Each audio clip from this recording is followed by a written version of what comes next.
Welcome to today's Thought for the Day. I'm Paul Harding, I'm the Vicar of St Peter's, and I want to share with you one of my favourite Bible passages. You'll find it in Mark chapter 10, verses 17 to 31. It's the story of the rich young man who met with Jesus. Now, he was young, wealthy and enthusiastic. After all, we're told he ran to meet Jesus. I suppose you could describe him as an admirer, perhaps like many today. And yet he had an important question to ask of Jesus. He wanted to live life to the full. As he said, "Good teacher, what must I do to inherit eternal life?" However, we're told he went away sad after Jesus challenged him about his wealth. So where did it go wrong? Well, firstly, he underestimated Jesus by simply seeing him as a good teacher, one who could walk the walk and talk the talk when it came to God. Yet Jesus is much more than this. After all, he said, no one is good except God alone. And that implies that to fully understand him, we have to acknowledge that he is God. It was C.S. Lewis, the author of the Narnia stories, who wrote this.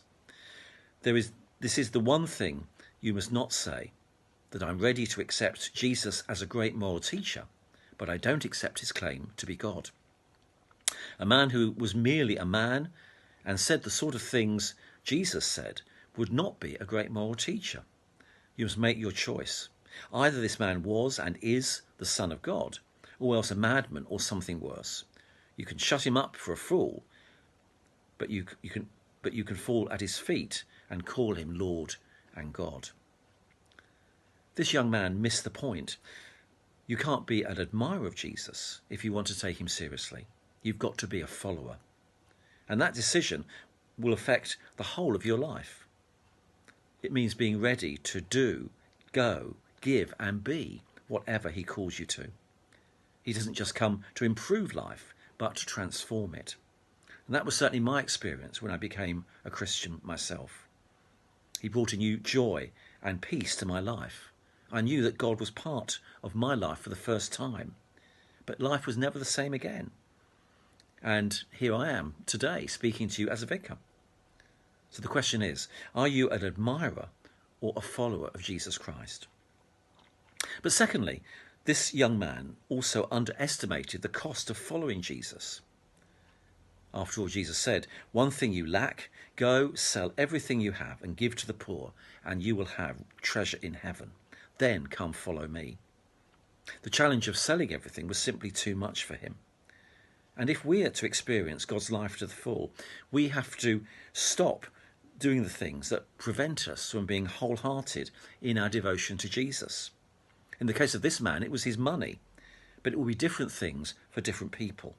Perhaps a friendship, leisure activity, or just the negative stuff in our lives. I know when I came to faith in Jesus, a Christian friend decided that he needed to get rid of his record collection of progressive rock. It was getting in the way of his Christian life. You can tell how many years ago that was. And so he decided to get rid of all those records in obedience to Jesus. The positive bit, of course, is he gave them all to me. What are the things, I wonder, that stop us from being wholehearted in our devotion to Jesus? During lockdown, there's an opportunity to think about that question, to ask Jesus to show us again what's getting in the way of a relationship with him. In the 1850s, a famous trapeze artist, Charles Blondin, impressed the crowds by crossing Niagara Falls on a tightrope. Sometimes he even took a wheelbarrow across the falls with him. One day he asked the crowd, "Do you believe that I can take a person across the falls in my wheelbarrow?" They all enthusiastically cried, "Yes." And so he added, "Who wants to get into the wheelbarrow with me?" At this, the crowd felt silent. You see, that's the difference between being an admirer and a follower.